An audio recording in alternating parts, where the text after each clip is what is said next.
Alléluia. Et ma prière ce soir pour toi est que tu ne puisses pas être déconnecté des Seigneurs, afin de bénéficier de ce que Dieu a prévu pour toi ce soir. Et la deuxième des choses, c'est quoi? La deuxième des choses célestes. Je vais les répéter. Il est possible, il est vrai, que tu puisses rater la bénédiction du terre, mais plutôt bénéficier de la bénédiction du ciel. Alléluia. Est-ce que je me fais comprendre? Est-ce que je me fais comprendre? Dieu écoute terre, car l'Éternel parle. Quand Dieu engage le ciel et la terre, la première des choses que Dieu fait d'abord, c'est réorienter le regard de l'homme vers lui. Si je peux le dire comme ça. C'est donc une manière d'attirer le regard de l'homme vers lui. Le regard de l'homme ne puisse pas être en dehors de choses, mais le regard de l'homme soit sur lui. Voilà pourquoi Dieu s'est révélé à Esaïe pour lui donner la prophétie. La prophétie était destinée au peuple qui passait le temps dans la rébellion. La Bible est en train de dire, les enfants que j'ai élevés, les enfants que j'ai pris soin d'eux, et aujourd'hui ils sont révoltés contre moi. On est en train de parler de la rébellion. Je vais prendre l'exemple d'un père de la maison. Il a nourri ses enfants. Je suis en train de dire la prière pour le Seigneur. Nous ne sommes pas au Seigneur pour un homme, mais nous sommes venus pour l'Éternel des armées. Est-ce que vous pouvez acclamer le Seigneur? Alléluia. Alléluia. Avant de donner au Seigneur pour cela, je dis merci à l'homme de Dieu, Gédéon, que j'aime aussi beaucoup, et à toute la congregation qui travaille avec lui. Et je bénis aussi l'Éternel pour ta présence au Seigneur. Il a été demandé d'exploiter ce soir. Et Dieu écoute terre, prête l'oreille, car l'Éternel parle. Est-ce que tu peux dire à ton voisin, car l'Éternel parle? Il y a mis son voisin bien, car l'Éternel parle. Car l'Éternel parle. Si je devais encore le dire à Lingala,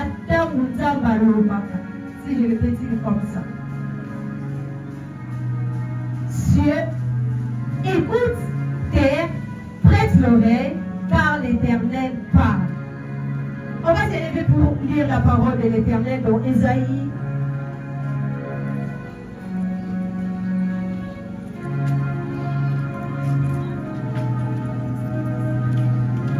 Ésaïe chapitre 1, verset 2. Et tu peux rentrer même à la maison et lire tous les chapitres, parce que moi j'ai lu tous les chapitres. Je commence par le verset 1. La Bible dit ceci. Révélation récit par Ésaïe, fils d'Amon, au sujet de Juda et de Jérusalem, sous les règnes d'Osias, Jotham, Adas et Ézéchias, roi de Juda. Verset 2. Quand je suis dans le verset sévère, s'il vous plaît. Si tu as lu, c'est bon, tu peux lire. Je ferai juste te préciser, je suis dans le verset sévère. Le verset 2, la Bible dit, la première partie, si vous prenez au verset, au 12e verset, où on voit la prophétie d'Ésaïe. Et la deuxième partie, c'est du 13e verset au 27e verset. On voit la repentance et l'obéissance. Et la troisième partie, c'est du verset 28 au 31e verset. On voit la rébellion du peuple. Alléluia. Alléluia. Et les textes que nous venons de lire, on voit l'histoire de plusieurs personnes. On voit le roi, le prophète Ésaïe, et que c'est lui-même qui avait donné la prophétie au prophète Ésaïe. Mais ce soir, la personne qui nous intéresse plus, c'est le prophète Ésaïe et Dieu. Alléluia. Alléluia. La Bible est en train de dire, Dieu, écoute terre, prête l'oreille, car l'Éternel parle. Je suis en train de me poser la question. Pourquoi la Bible engage le ciel et la terre? Est-ce que je me fais comprendre?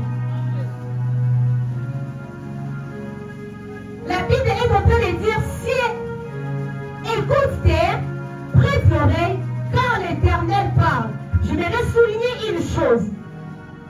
Écoute terre. Prête l'oreille quand l'Éternel parle. Cela veut dire quoi? La première des choses est que quand Dieu veut agir, premièrement, il aime d'abord attirer l'attention de l'homme. Est-ce que je parle à quelqu'un? Voilà pourquoi la Bible est en train de mentionner terre et le ciel. La première des choses, Dieu voulait d'abord attirer l'attention de l'homme envers lui. Très souvent, quand Dieu veut agir dans nos vies, il aime d'abord attirer l'attention de l'homme. Parce que Dieu ne travaille pas avec celui qui a ses pensées ailleurs. Dieu ne travaille pas avec celui qui a l'attention ailleurs. Voilà pourquoi la Bible est en train de dire, c'est comme si on est en train de percer à quelqu'un. Gédéon. On appelle quelqu'un pour attirer son attention sur quelque chose qui doit arriver. Alléluia. Et ma prière ce soir pour toi est que tu ne puisses pas être déconnecté de ce lieu, afin de bénéficier de ce que Dieu a prévu pour toi ce soir. Et la deuxième des choses, c'est quoi? La deuxième des choses, Dieu ne parle pas en vain. Quand Dieu parle, c'est pour nous bénir. Quand Dieu parle, c'est pour nous sauver. Quand Dieu parle, c'est pour nous délivrer. Quand Dieu parle, c'est pour nous orienter vers lui. La Bible est en train de dire, dans Luc 4:18, l'Esprit de l'Éternel est sur moi, parce qu'il m'a oint pour annoncer la bonne nouvelle, délivrer captifs, délivrer tous ceux qui sont sur le plan du diable. Donc la parole de l'Éternel ne sort pas en fait pour accomplir des choses dans nos vies. Quand la parole du Seigneur sort, c'est pour nous sauver.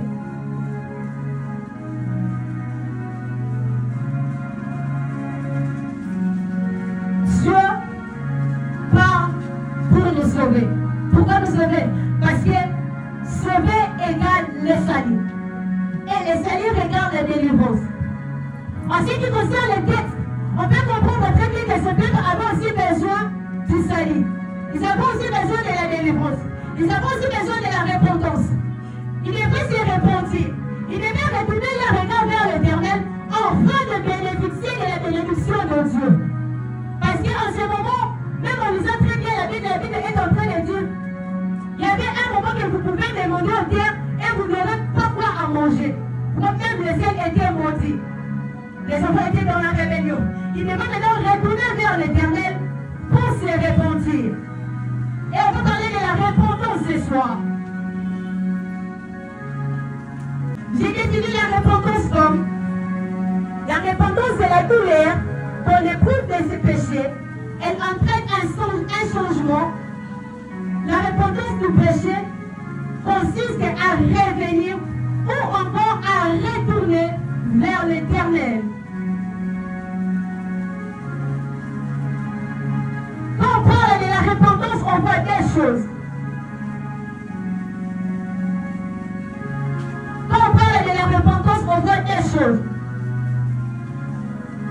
On voit les changements et retourner son regard.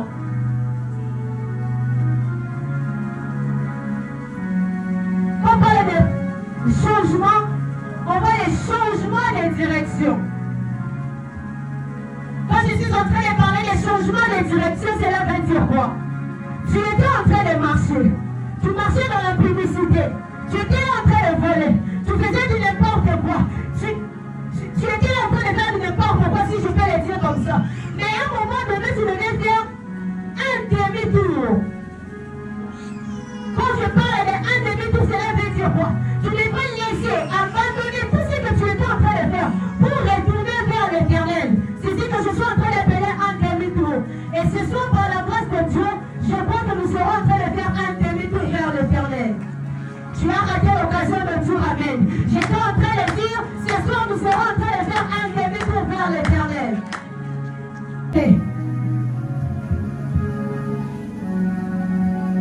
Tu n'acceptes pas ce qui s'est en train de passer.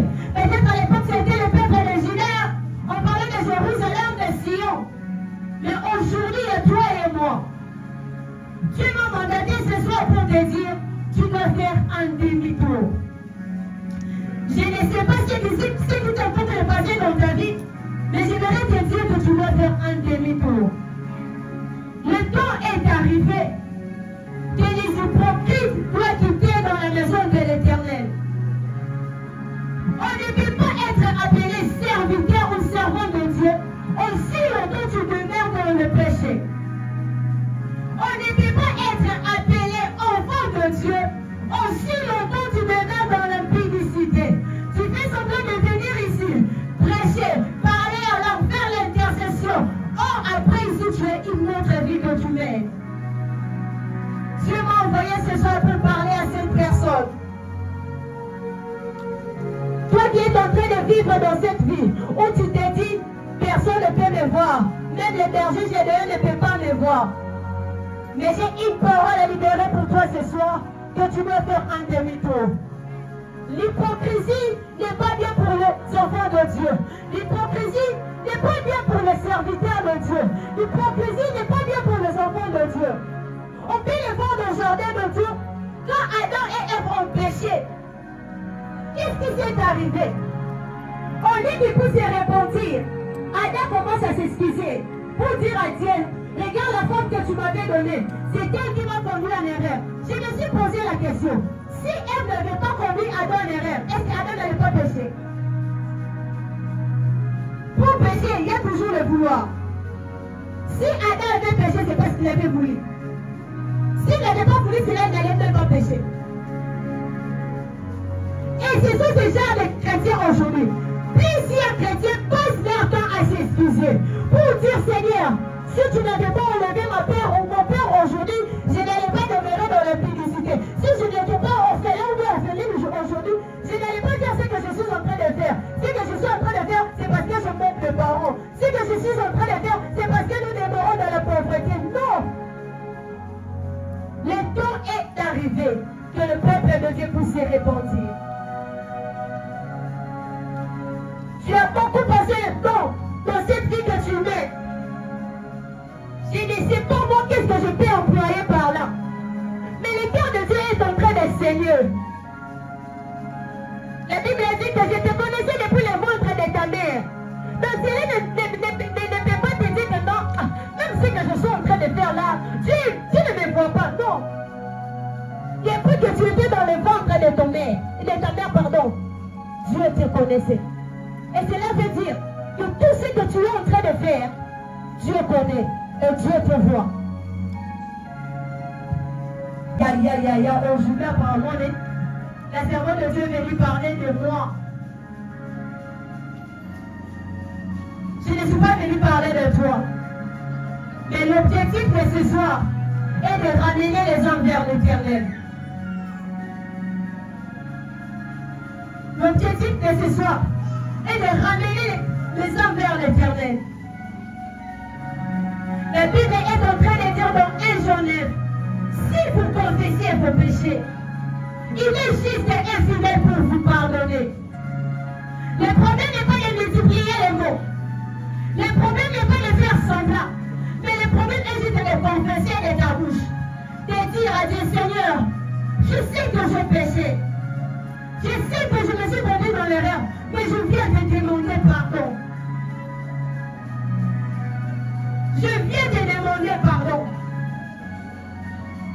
Reconnaître ses péchés. Est-ce que je parle avec accès? Je vais le dire. Ma prière pour toi ce soir est que tu quittes cette mauvaise vie que tu mènes.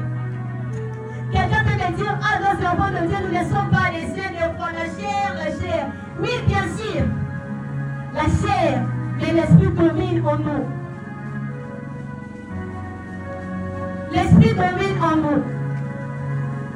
Voilà pourquoi Esaïe est en train de dire, si vous continuez de demeurer dans la rébellion, si vous continuez de désobéir à la voix de l'Éternel, voici ce qui doit arriver. L'Éternel s'est fâché pour dire, je vais détruire. Vous demanderez dans la terre, vous n'aurez rien. Vous pouvez bien multiplier les prières.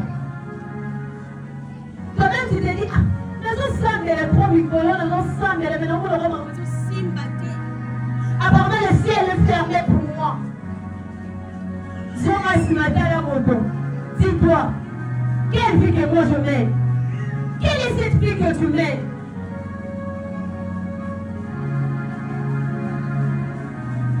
Le temps est venu.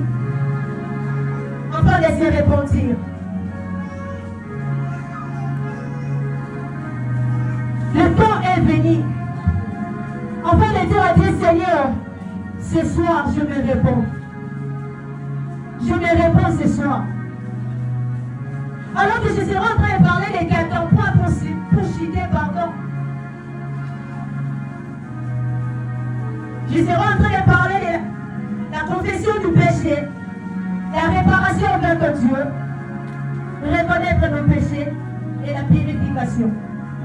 Je suis en train de dire reconnaître nos péchés, la confession du péché, la réparation avec Dieu et la purification. En fait, Isaïe est en train de dire au peuple, purifiez vos mères. Quelle est cette femme qui a tant emporté? Quelle est cette femme qui te demande en moment de la matin?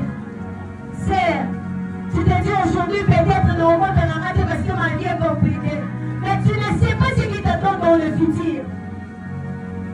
Tu ne sais pas ce qui peut arriver dans le futur. Aussi, le moment où on va tomber à Andorre, elle est également par bon mot. Mais tu ne sais pas ce que tu es en train de bloquer pour ta vie. Qu'est-ce que je dois faire? Mais même dans le calme, je sais même dans le calme, qu'un cœur est en train de se dire, Seigneur, pardonne-moi. Même dans cette atmosphère, je sais que le cœur de quelqu'un est en train de pleurer. Si je savais, peut-être tu te dis, si je savais, je ne pouvais pas faire cela. Si je savais, non, non. Tu as vendu ton corps juste à cause de l'argent. Tu as vendu ton corps juste qu'on puisse t'acheter les téléphones.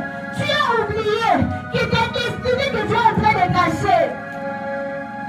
Le temps est venu, ma sœur. Le temps est venu, mon frère, que tu puisses te repentir. Le temps est venu que tu puisses te repentir. Et de la confession du péché, le diable viendra toujours te dire, oh, ça l'année, ça le moins le côté. On se combat. Aujourd'hui, tu as commis les péchés, commis. Cherche-toi quelqu'un. N'aie pas honte. Pour dire, ah, ça n'était pas berger, n'avait été berger. Moi, les abologues, n'était pas qui j'avais fait. Berger, en fait, ils s'abattent pour ce soir, dès qu'il a vraiment le soleil normal. Non. La Bible est en train de dire confessez vos péchés. C'est en confessant nos péchés qu'on prend la liberté. Aussi longtemps que tu gardes tes péchés, tu seras toujours enfermé. Et le diable viendra pour te dire non. Oh, ça là, ils ont dit non. Mais la Bible est en train de dire si vous confessez vos péchés, il est juste. Il n'est pas un homme pour mentir. C'est Dieu est juste pour nous pardonner. Mais il suffit juste d'ouvrir ta bouche afin de confesser pour dire à Dieu, Seigneur, je reconnais que j'avais péché. Je reconnais que j'avais commis quelque chose de mal. Et je viens devant toi pour confesser mes péchés. Et comment réparer avec Dieu? On répare avec Dieu avec la prière. Des fois ça arrive, lorsque tu pêches, tu as même honte de t'approcher devant l'Éternel pour prier. Ou si tu dis non, ça marche plus. On me le roi non les camarades, on me le roi dire que on a sous ma prière dans l'autre. Mais approche-toi devant son trône de grâce. Prie l'Éternel, le Dieu de miséricorde, il va te pardonner. Prie l'Éternel, le Dieu de miséricorde, il sera en train de te pardonner. Alléluia.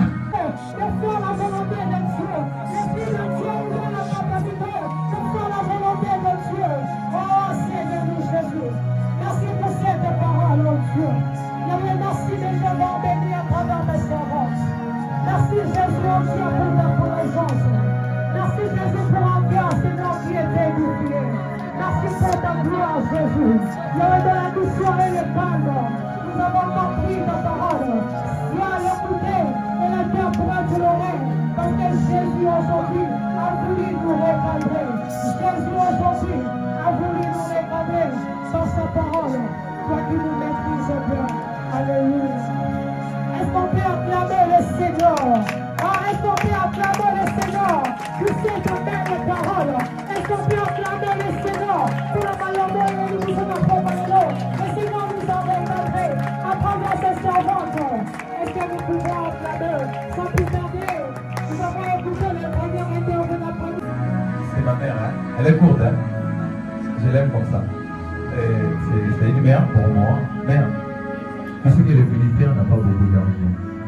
On a encore des choses à faire ici. Beaucoup de choses, trop.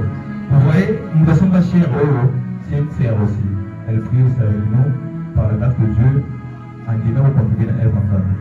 Mais nous, on n'a rien. Peut-être il faut qu'on a beaucoup ça dans le il y a une maman, il y a eu des anniversaires. Est-ce que, oui, les anniversaires à mère a dit, est-ce qu'on peut chanter pour elle? Joyeux anniversaire, joyeux anniversaire, joyeux anniversaire, mère a dit, joyeux anniversaire.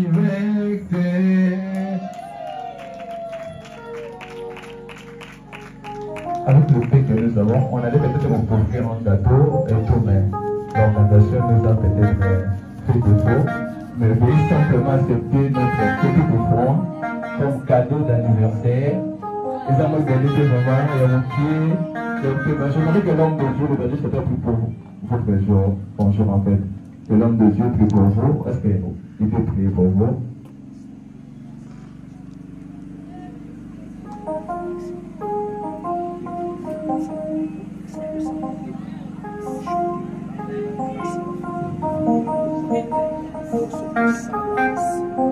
Bon, c'est ta première fois d'être avec nous ce soir. Tiens-toi debout, tu es en baillot. Baillot le bosso.